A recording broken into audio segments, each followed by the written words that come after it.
We will get a new Valhalla video or trailer of some sorts next week. I will tell you what we know right now. And I also want to go over some other news like next gen details, some choices and outcomes from the recent play session that I haven't seen before and haven't shown you before.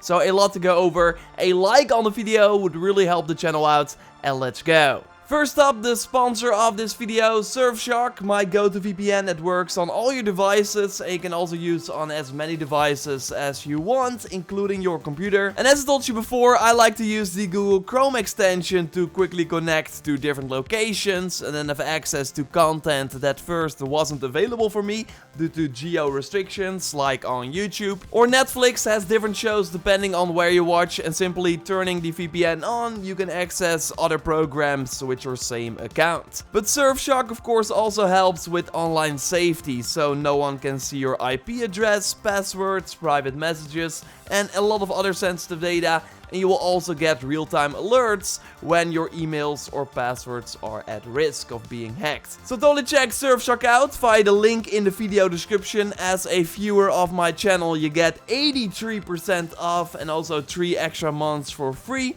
So again, check the special link in the video description for this offer. Thanks again to Surfshark for sponsoring the video, and now let's get back into it. Let's start with that new trailer or video for Valhalla that we should expect sometime next week, so the week of September 28th. And this comes from YouTuber Raviti, who links to an Instagram livestream from Ubisoft Latam, and during that livestream a representative notes that there will be news of Assassin's Creed Valhalla in a video that will be published next week. And I'll, by the way, leave a link to Raviti's YouTube channel in the video description, so if you are Spanish, then totally check him out.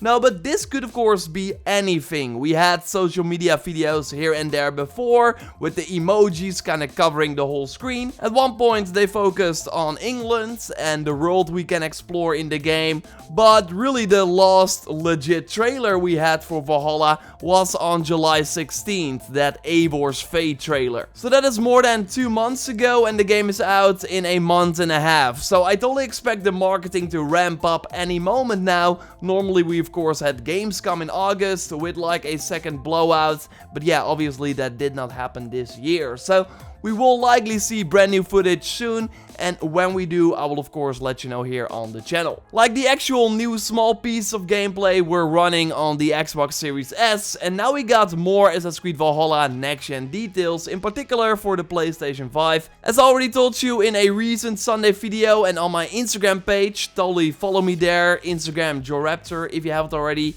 Either way, the game will run 4K 60 frames per second on PlayStation 5 and also on Xbox Series X. I would imagine that on Series S it's also 60 FPS, but then likely 1080 or 1440p. On the PlayStation 5 version, they are also using the Tempest engine to provide 3D audio for the game, so you can more easily hear where things are coming from without needing a special headset or anything. Ubisoft talks about the ultra high speed SSD and how the game will benefit from the faster loading times and also a smoother world transversal experience. And I still hope this means not being slowed down in settlements. This was the case in the Ubisoft 4 demo that was running on the PC, so not sure if that will be different on next gen. I don't think so, but fingers crossed. I, by the way, still don't know if PlayStation 4 saves will work on PlayStation 5. I asked Ubisoft a while back and they are still checking it. So again, when I know more, I will let you know here. On Xbox at least, your saves seem to transfer over to the more beautiful version on the Series X and S. And we have this image shared by the visual design art director that looks way better than the footage that we saw before. Of course, that's mostly the case with promotional images, like the lighting is completely different, just like the position of this drinking challenge and the people yelling. I want to believe that the game looks this good on a high-end PC or next-gen console, but really hard to say compared to the footage that we already got. Another interesting thing is the tattoo on Eivor's face we can likely buy or find in the world and then change at the settlement. And this drinking challenge is of course part of the wedding of Oswald in East Anglia, where you can do multiple minigames and also have a romance with Brodor, and after that you can say his name right or wrong. So if you say it right, nothing really goes wrong, but I kinda like the reaction for if you choose his name wrong.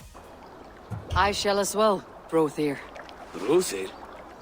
I'm not Brothir. Burry's balls, you thought I was my brother? To be honest, I did not think at all.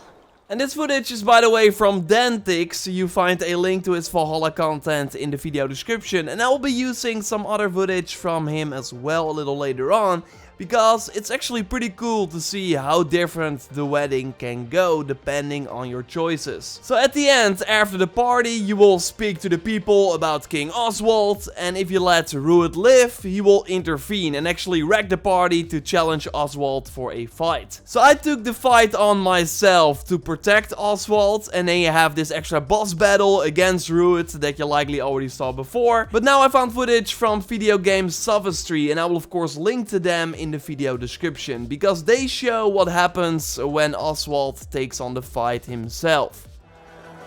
Let's settle this. I will bury you, Saxon. I'll take all that is yours.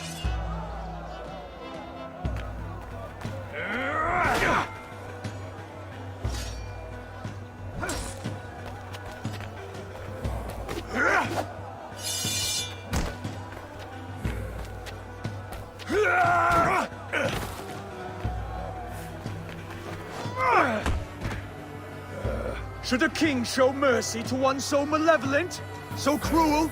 I'll not give you the satisfaction of a good death, for my god forbids such cruelty. Therefore you are outcast. From this moment on, you have won. My life is yours. Your life is God's.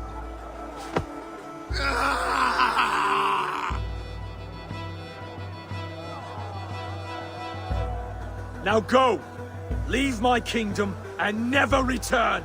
So yeah, then Ruud is actually set free and still lives, so who knows if you then maybe run up to him again. Like, that would be awesome, and it's totally a possibility. But just not something that can occur if you do any of the other choices. When you battle him yourself at the wedding, he will be killed at the end. And you of course already have the option to kill him after the assault as well, so that's your first encounter with Ruud. And when you do, the wedding will actually be way more peaceful. Then after the speech in front of the people, you actually perform a bridal race that seems pretty hard to win, as you see in the footage from Dantix, with everyone racing to the same building. So there are many ways that this main story mission can go, with even open endings as to what will happen with Ruud if he still lives. I might want to go that route because I am curious if he will like show up again. That would be awesome. I really can't wait to see new footage and hopefully more examples of the impact of your choices that are not really main story spoilers, because this is an example of an encounter you could have. And so far I'm not disappointed. Like, this seems to expand on the system that Odyssey introduced and should make replaying in a potential New Game Plus mode way more interesting.